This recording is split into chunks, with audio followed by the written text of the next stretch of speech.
भगवान श्री कृष्ण ने यमुना के तट पर सुंदर सुंदर सुंदर फूल, सेवंती के, बेला, चमेली, मोगरा, गुलाब, कनेल के फूल से सुंदर पूरा जो है यमुना तट शोभायमान हो रहा था। सुंदर हरे हरे घास बिछी हुई थी। यमुना की चंद्रमा की शीतलता प्रदान कर रही थी। चंद्रमा के प्रकाश के द्वारा जो रेत है वहां से मानो ऐसा प्रतीत हो रहा था पूरा यमुना के किनारे स्वर्णमय बिछा हुआ है। क्या बिछा हुआ? सोने की चादर, चांदी की चादरें बिछी हुई है, मानो ऐसा प्रतीत हो रहा है। अब भगवान श्री कृष्ण जो है वहां पर यमुना के तट में जाकर के बड़ी जोर की बंसी बजाई, इतनी सुंदर वेणुनाद किए। उस वेणुनाद को सुन करके भगवान बड़े प्रेम से माधुर्य स्वर से वेणुनाद करते हैं और वेणु की आवाज मानो ऐसा कि सभी गोपियों को पुकार रहे हैं, सभी गोपियों को भगवान पुकार रहे हैं। अब जैसे वेणुनाद सबको सुनाई नहीं देता है, जो बंसी की धुन है ना वो सबको सुनाई नहीं देता है, तो किसको सुनाई देता है? जो भगवान के अनन्य गोपी हैं, जो भगवान के अनन्य गोपी जन हैं, जिन्होंने अपने इंद्रियां भगवान में समाधिष्ट कर लिए हैं, उन्हीं गोपियों के भगवान की बंसी सुनाई दी है, बाकी को सुनाई नहीं दी है। अब जिन गोपगणों के भगवान की बंसी सुनाई दी, तो ये गोपी जो है तो गाय का दोहन कर रही थी, मटकी लेकर गाय को दूध निकाल रही थी।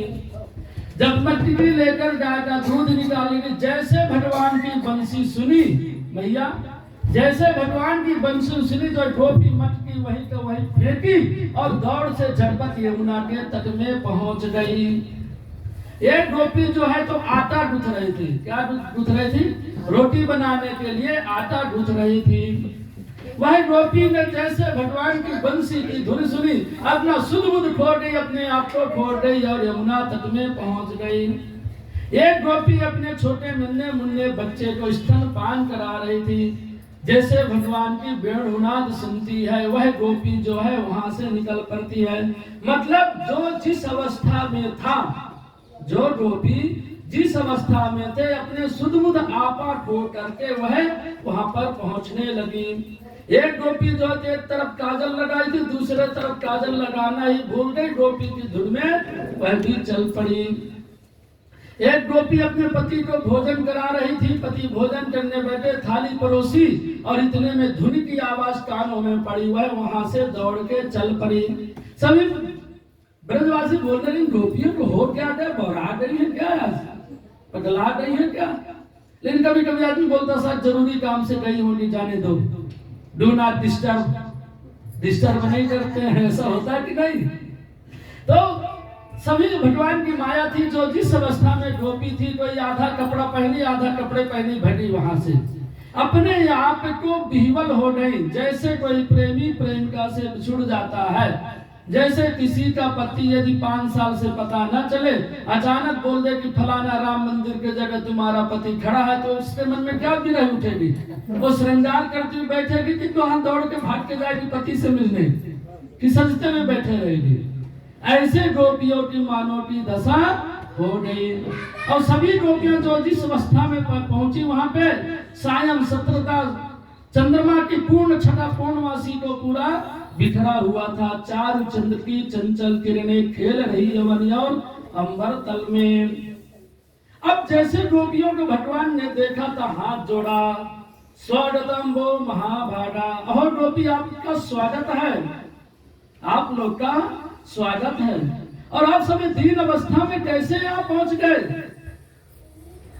अभी किसी को बुलाओ घर पे और उससे पूछो कि भाई आप क्यों आए हो, तो उसको मन में कितनी पीड़ा होगी, नहीं होगी? अभी हमने पंडित जी को बुलाया, फिर आने के बाद बोलो पंडित जी क्यों आए हो, तो पीड़ा होगी नहीं होगी? अब गोपियां बोली कि भैया तूने तो बुलाया, वेणुनाथ के द्वारा हमको बुलाया, इसलिए हम आए। बोले आए तो सही हो, लेकिन आने का समय होता है, हाथ में आटा लगाया, आधा काजल लगा, आधा वस्त्र पहने हो, तो सो समासन बोले नहीं। कहते हैं रास क्रीड़ा में वही जाएगा जिसको देह का अभिमान नहीं होगा। कौन जाएगा? जिसको शरीर का भान नहीं होगा वही जाएगा विदर्भ विदेह, और जिसको भी शरीर का ज्ञान है वो रासक्रीड़ा में नहीं जाएगा।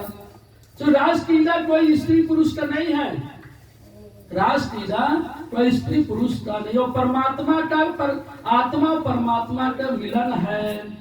तो आत्मा परमात्मा का कोई वस्त्र होता है? कोई वस्त्र नहीं होता है, निर्विकार होता, उसके अंदर कोई विकार भी नहीं होता है, उसके अंदर कोई विकार उत्पन्न नहीं होता है। मानो भगवान श्री कृष्ण बार बार समझाते रहे, गोपियों तुम इतनी देर आए हो, इतने रात्रि वेला में आ गए हो, तुम्हें लोक लज्जा नहीं है? तुम अपने पति को छोड़कर यहाँ आ गए पर पुरुष के पास, वो भी यमुना घने जंगल में, तुम्हारे घर वाले क्या बोलेंगे? बोले भैया तू जब से आया वृंदावन में तब से परम पति तो पहले तू है, जगत पति तो तुम हो पहले, फिर जो सांसारिक पति है तो पहला नंबर का पति तू है, तो पहले नंबर पे आने पे मोटो लाज नहीं है, वो तो सेकंड नंबर है। बोले अच्छा, तो बोले भाई ऐसा तो भी सेकंड नंबर मर्यादा है कि नहीं? बोले अपने पति से मिलने में क्या मर्यादा? भला अपने पति से मिलने में मर्यादा? पति के घर पास जाने में कोई गलती होती है क्या? तू तो जगत पति है, पूरे सचराचर संसार का पति है। बोले अच्छा, आ गए। अब गोपियों ने, भगवान ने धुन बजाई, गोपियों नृत्य करने लगी, क्रीड़ा करने लगी, भगवान भी जितने गोपी उतने कृष्ण बन गए, और नृत्य क्रीड़ा करते करते गोपियों को अभिमान हो गया। क्या हो गया? गोपियों को अभिमान हो गया। बताओ, जो तीनों लोक का जो वैकुंठ सब आधिपति, जिसके पीछे ब्रह्म इत्यादि देवता जिसकी खड़े कर स्तुति करते हैं, जिसके देखने मात्र से सभी असुरों का जल के भस्म हो जाते हैं, जिसको स्पर्श करने मात्र से अघ जैसे महापाप नष्ट हो जाता है, ऐसे भगवान श्रीमद नारायण जगदीश्वर को आज हम अपने साथ नचा रहे हैं। और वास्तव में रासक्रीड़ा जो है, कामदेव को बड़ा अभिमान था, कामदेव को बहुत अभिमान था, तो भगवान ने उसको वरदान दिए थे, द्वापर युग में मैं जब श्री कृष्ण के रूप में आऊंगा तब तुम आके हमसे जो है युद्ध कर लेना। और शरद पूर्णिमा, शरद ऋतु में जो है पूर्णिमा के दिन कामदेव के बाण जागृत होते हैं, इसलिए भगवान ने बोला तुम्हारे, कहते ना हम आएंगे तुम्हारे घर में, तुम्हें से ही युद्ध करके आ जाऊंगा। ऐसे भगवान ने कामदेव को चुनौती दी थी। अब वही इसीलिए भगवान ने जो है तो कि यह रासक्रीड़ा का आरंभ किया। अब गोपियों का अहंकार हो गया कि बताओ आज जिसका नाम मात्र से व्यक्ति को मोक्ष हो जाता है, जिसकी सेवा करने, जिसकी पूजा करने के लिए तीनों लोग ब्रह्मा इत्यादि देवता लालायित रहते हैं, आज उसको हम नचा रहे हैं, हमारे साथ नाच रहे हैं। अब भगवान का तो क्या है कि अपने भक्तों का जो है तो भगवान अभिमान तुरंत नष्ट करते हैं। भगवान समझ गए इन गोपियों का जो है तो अभिमान होने लगा है, इन गोपियों के अंदर अभिमान आने लगा, तो भगवान क्या हो गए? अदृश्य हो गए। और भगवान जब अदृश्य हो गए, अब गोपियां विरह के अग्नि में जलने लगी। गोपियां जो है विरह के अग्नि में जलने लगती हैं। जब विरह के अग्नि में जलने लगे तो देखते हैं, थोड़ी देर तो इधर उधर देखे, फिर बोले भगवान गए तो गए कहाँ? विलाप करने लगती है गोपियां, रुदन करने लगती हैं। जब आत्मा परमात्मा लग हो जाता तो कैसे विलाप करते हैं? कितना नहीं रोते हैं? रोते हैं ना। तो ऐसे वही गोपियां जो विलाप करने लगती हैं, रुदन करने लगती हैं। एक गोपी राधा बन जाती है, एक गोपी कृष्ण बन जाती है और विलाप करती है, रुदन करती है। एक गोपी जो है तो वृक्षों से पूछती है, बताओ मेरा कन्हैया किधर गया? एक गोपी जो है तो वृक्षों से पूछती है मेरा कन्हैया किधर गया है। एक गोपी केतकी से पूछती है कि मेरा कन्हैया किधर है। एक गोपी तो पत्थर में जो है जाके बैठ के बोली मेरा कन्हैया तो इसी ने भगाया है, आज हम तुझे छोड़ेंगे नहीं। बौरा नहीं मानो, कहते ना दीवाने हो गए, पागल हो गए।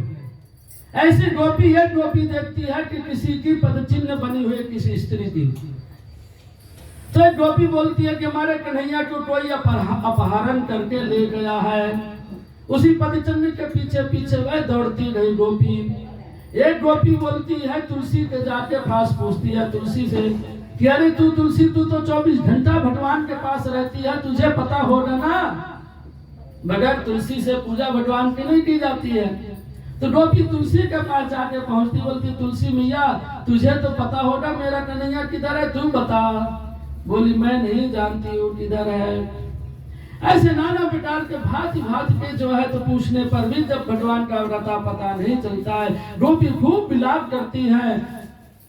तब एक गोपी कहती है कि नखल गोपिका नंदनोद्भवा नखिल देहना विश्व। एक गोपी बोलती है कि नखल गोपिका नंदनोद्भवा, ये कृष्ण जो है बड़ा निष्ठुर है, यह कृष्ण जो है निष्ठुर है।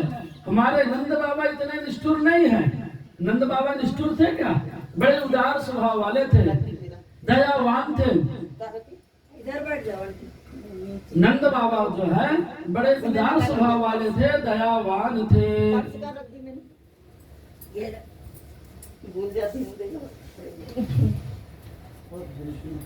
वह नंद बाबा बड़े उदार दयावान थे और यह हमारे नंद का छोरा नहीं है। तो दूसरी गोपी बोलती है तू तो छोरा बदल दी भाई, सीधे सीधे तो डीएनए में पहुंच गई, बोलता उनका छोरा नहीं तो किसका छोरा है? बोले काशी में नंदन नाम के नखल गोपिका नंदनोद्भवा, नहीं तो किसका छोरा है? काशी में नंदन नाम का बनिया है, व्यापारी सेठ है, यह उसका छोरा है।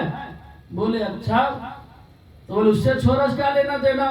बोला क्या हुआ? तो ये ब्राह्मण के यहाँ जो है उसकी पुत्री का विवाह करना था।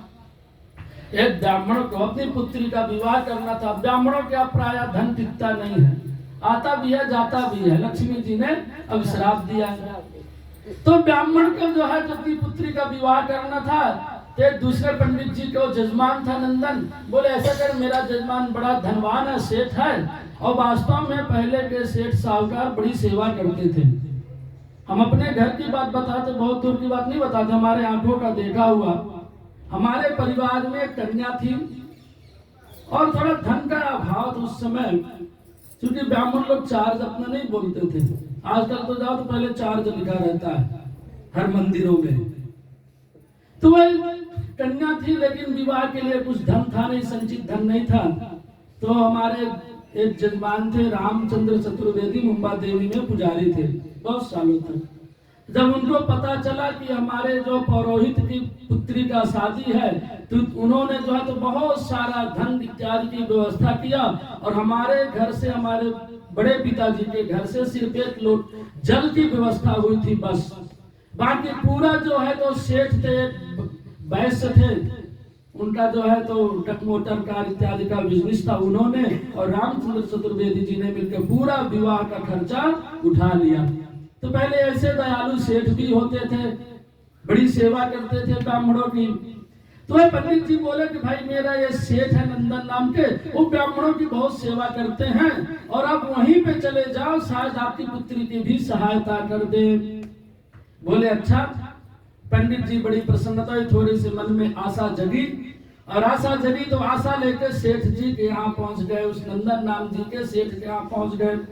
जब पंडित जी पहुंचे तो सेठ जी बड़ी सेवा की है। हमारे गुप्ता जी है, गांधीवली में रहते हैं, वीडियोकॉन टावर में, ठाकुर विलेज है वहाँ पे, साईं मंदिर के पीछे, बहुत सेवा करते हैं। उनके जैसे सेवा जो है ना, पहले जाओ तो पैर ही पखारते हैं, थाली लोटा लेके आएंगे, पहले चरण पाद प्रक्षालन कराएंगे, बढ़िया पूजा विधवा करते हैं, खिलाते पिलाते में बहुत है, बहुत सेवा करते हैं वो सेठ जी।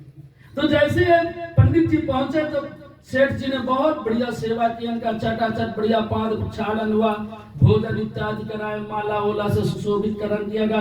बोले पंडित जी आज किस प्रयोजन से आप आए हैं बताइए। पंडित जी ने खोल दिया अपना पिटारा, बोला ऐसा कि मैं मेरी पुत्री का विवाह है और फलाने पंडित जी ने बोले कि आपके यहाँ जाने से जो है तो हमारी व्यवस्था बन जाएगी, इसलिए हम आपके यहाँ आए हैं, उसी उम्मीद से आशा से। बोले सेठ जी ऐसा है पंडित जी कि आप कल आ जाइए, आज थोड़ा हम जल्दी में जा रहे हैं, आप कल आइए। पंडित जी सोचे बड़ी अच्छी बात है, चलो कोई बात नहीं, कल पहुंच जाएंगे। पंडित जी बढ़िया उठाए, भाई प्रसन्नता पूर्वक सेठ जी का गुणगान करते हुए आए। अब आते आते गए, घर में पूरा सारा वृत्तांत बताया। पंडितानी बोले ऐसा ऐसा दृश्य, बोले वाह बहुत बढ़िया व्यवस्था ठाकुर जी कर दी है, अब दूसरे दिन पंडित जी गए तो सेठ जी बोलते हैं कि ऐसा कि आज हमारा जो सेवा सत्कार किया, सेवा सत्कार करने के बाद बोले हमारा जो मुंशी है ना, क्योंकि हम लोग तो भाई पैसा रखते नहीं, हमारा मुंशी जो खजांची है वो अभी बाहर चला गया छुट्टी में, वो 4 दिन बाद आएगा। अब पंडित जी बोले ठीक है कोई बात नहीं, हम चौथे दिन आ जाते हैं। जब चौथे दिन पंडित जी गए तो सेठानी बोल थोड़ा जल पानी इत्यादि कराए, बोले पंडित जी आज सेठ जी नहीं है। अब पंडित जी फिर वापिस आ गए, फिर बोले कि परसों आना। परसों पंडित जी गए तो फिर से वही हाल हो। तब पंडित जी ने श्लोक बना दिया, न खल गोपिका नंदनोत्थवा, जिसके आगे ना पीछे ना बीच में दबदा, उसमें भी आधा ना आके बैठ गया है तो क्या देगा नंदन। आगे ना पीछे ना बीच में दबदा, उसमें भी आधा ना आके बैठेगा तो हमें क्या सेवा देगा। तो वही नंदन नाम का छोरा है, वही नंदन नाम का छोरा है, इसलिए इतना निष्ठुर हो गया है। उसको हम पे तरस नहीं आती है, उसको हम पे तरस नहीं आती है, उसका निष्ठुर छोरा है ये। गोपी बोलती ना ना ना ना, उसका छोरा नहीं है ये, तो जो है तो कालिए नानक जैसे तो विशैले को भी मारा है, दावानल अग्नि से हमारे प्राणों की रक्षा किया है ये। अडासुर बडासुर तड़ावर्ष पूतना जैसे राक्षसियों से हमारे ब्रज और गोकुल की इसने रक्षा किया है। इंद्र के प्रकोप से इसने हमारी रक्षा किया, इतना निष्ठुर नहीं हो सकता। हमारा प्रियतमा हमारा कन्हैया है। नाना प्रकार के गोपियों विलाप करने लगती, रुदन करने लगती हैं और ढूंढते ढूंढते कन्हैया को, हे खगमृग नयनी जो है लता से पात्र से सबसे गोपियां पूछती हैं क्या मेरा कन्हैया को देखा है। अब रोते रोते संपूर्ण अश्रु जो है गोपियों के मानो नदियां बह चली है, दूसरी यमुना बह गई है, ऐसा प्रतीत हो रहा। कहते हैं ना कि भगवान के विरह रूपी दावनी में एक प्रेमी प्रेमिका से बिछुड़ जाता है, भगवान का भक्त बिछुड़ जाता है, चलते चलते वह जो है तो गड्ढे में गिर जाता है। जब गड्ढे में गिर गया कौवे उसके मांस को नोच नोच कर खा रहे थे, तब वो बोलते काका सब तन खाइयो दो नैना मत खाइयो रे। हे कौवे तू पूरा शरीर खा ले लेकिन ये 2 नेत्र मत खाना। क्यों? ये नेत्र से नेत्र कब हमारे परमात्मा का दीदार हो जाए और हम पुनः सजग हो जाएंगे। इतनी विशाल प्रेम की होती है। ऐसे गोपियों की मनोदशा आज मानव प्रतीत हो रही है। भगवान नटवर से रहा नहीं गया, तुरंत भगवान वापिस आ गए, बोले योगेश्वर भगवान की जय। अब योगेश्वर भगवान आए और जोर से बंसी का नाद किया। अब जोर से बंसी का नाद किया, जितने गोपी उतने कृष्ण बन गए और रास आरंभ होती है। जब रास आरंभ होती है स्वर्ग से देवी देवता मानो सब अपनी पुष्पक विमान लेके मथुरा यमुना के इर्द गिर्द घूमने लगे दर्शन करने के लिए। अब सब ब्रह्मलोक से देवी देवता पुष्प को वृष्टि कर रहे हैं। आज भी कहते हैं कि वृंदावन में नित्य भगवान की रास होती है। मधुबन निधिवन में आज नित्य रास होती। वहां रात्रि में कहते वन के अंदर कोई रहता नहीं है, रात्रि वेला में कोई वहां नहीं रुकता, जो रुका वो कभी वापिस नहीं आया, ऐसी मान्यता है। तो इंद्र देवता आ गए, ब्रह्मा जी सभी ऋषि महात्मा यक्ष नर किन्नर गंधर्व आ गए और सब अपने अपने विमान से स्वर्ग लोक से भगवान की आभा देख रहे हैं, भगवान महाराज का आनंद ले रहे हैं। इतने में भोले बाबा को भी रहा नहीं गया, बटन चालू कर दीजिएगा। इतने में भोले बाबा को रहा नहीं गया। भोले बाबा भी अपनी पार्वती से बोलते हैं, क्या बोलते हैं कि हमको चलो आज वृंदावन हम भी चलते, वहां रास हो रहा है। अब भोले बाबा भी आ गए पार्वती के संग में, स्वर्ग से आनंद ले रहे थे।